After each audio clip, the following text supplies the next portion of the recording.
County. This is Councilman Brett Sanders recapping February the 18th, 2025's council meeting. Long meeting, but basically not a lot on the agenda, but a lot of talk and discussion. One good thing was we had 24 properties, burned houses, abandoned houses, properties that the county has cleaned up and got the lots ready. So they're going to donate those houses to Habitat for Humanity, Hope Mission, and Homeless Alliance.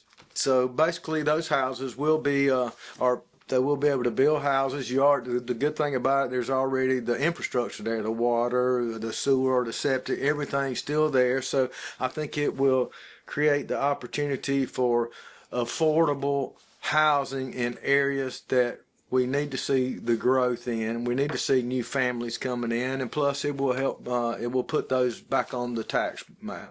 There was also tonight a right-of-way issue on Propes and McNeely Road. I think there was like 2 or 3 different right-of-ways. People didn't know who owned what, so basically they went in and we did a 35-foot right-of-way to clean things up. I think there's going to be some development going on there to make sure that everything is in line moving forward. So that was cleared up tonight.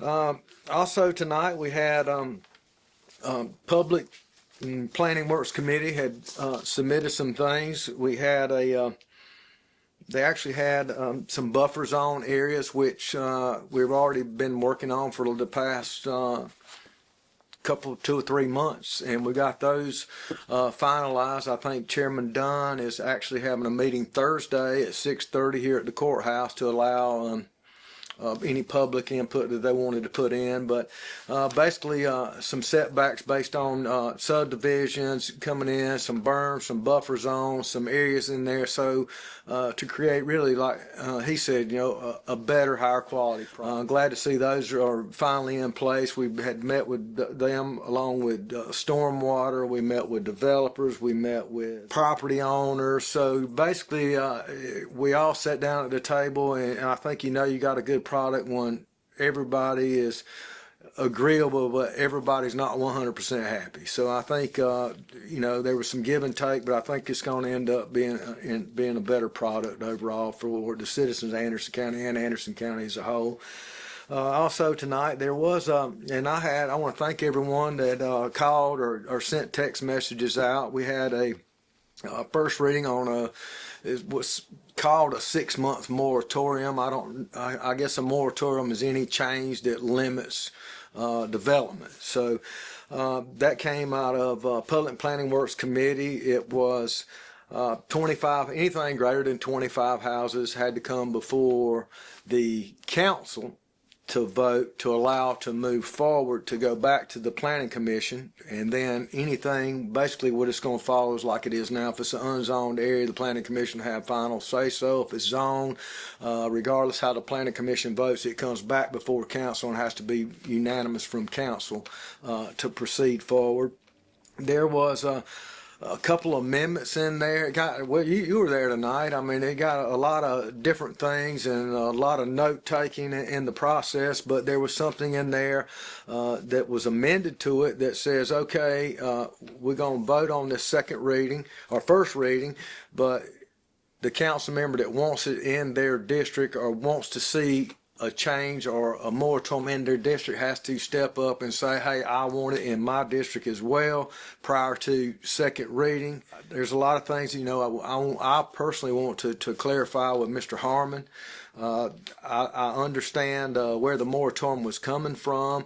I think there does need to be a long-term plan in place. I know a lot of people say, we don't have a plan, the infrastructure can't handle it, the schools can't handle it. Well, we do have a plan. We have what's called a master plan. The master plan, which we're working on the next one for the 10 years out, it's a plan, and it's just like zoning. It's not in concrete or stone, but we do have a plan, and when a subdivision meets that plan, when it goes before the planning commission, they have to follow those guidelines. They have to call to make sure, hey, the schools can handle it. They have to make sure to reach out to the fire. Fire says, yes, we can handle it. If it's on sewer, they have to have from the sewer department, hey, we had the capacity. You have to pay for the capacity up front. The traffic study. Now there might be some potholes and things like that, and our roads are terrible. I agree with that 100%, and we're working and making some progress, but it's a huge barrier to overcome. But the road, saying the road can't handle it because I had to sit through 2 red lights where I used to sit through 1, or I had to sit through that stop sign, for 3 minutes.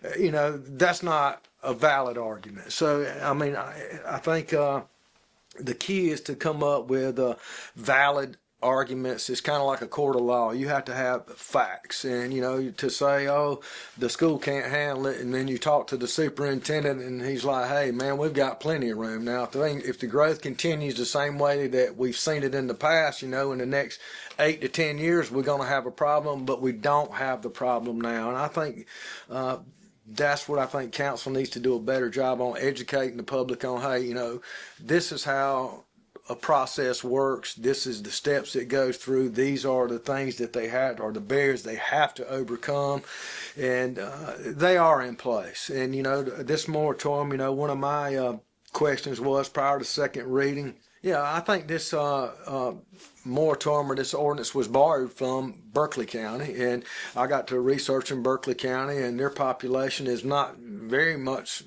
bigger than ours, and I think they actually they have way more houses. So my concern is, okay, we came up with 25 houses. That's great. I'm fine with that. But where did that number come from? Have you looked at the impact on our budget, which is coming up? You got permitting fees, sewer tap fees. There is a lot of things in income that's derived from a subdivision or a major size project that in a 6-month period, it's not going to be there. So are we looking at how we're going to budget for it? I think that needs to be taken into consideration.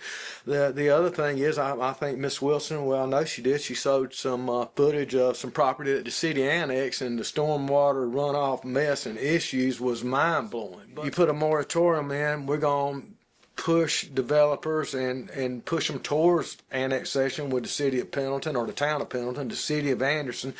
Once this annexed, we have no control. So I want to make sure that we're looking at all the long-term procedures, things that could happen and can happen, and how are we going to address those issues prior to second reading. And again, like I said, I think there is the proper mindset, the proper thought process behind what we're doing, but we just got to get out in front of it now and say, hey, we do have a plan, but let's look at this plan over a longer period of time. Let's see how we're going to implement laws or ordinances, or actually take away some that is going to help us achieve our long-term goal. And this moratorium that was brought up today, I think that's going to push council to have to address that. And I applaud Public Planning Works for their efforts and time that they put into it, and look forward to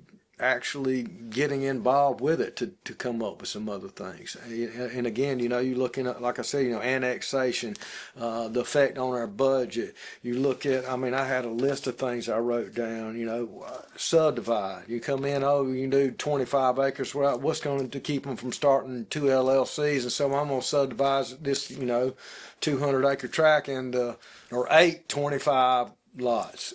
25-acre tract. So have you looked at that far ahead to overcome different things? So there's a lot to look at, and I think it's going to continue to move forward. And I think it's going to create good dialogue, not only at council level, but it's going to. I think you need to sit down with the developers. You need to sit down with the landowners. You need to sit down with the neighbors. Let's all come together and come up with a plan and a product that may not all be happy, thrilled about, but we can live with that product. And economic development's been great. You see all these jobs being created. Well, the last thing you want them to do is come in here and use our roads, our resources to come here and work, get paid, go back to another county and get taxed and spend their money in that county and not spend it here. So I think there's a lot to look at, and I think everyone needs to come in open-minded and open-eyed and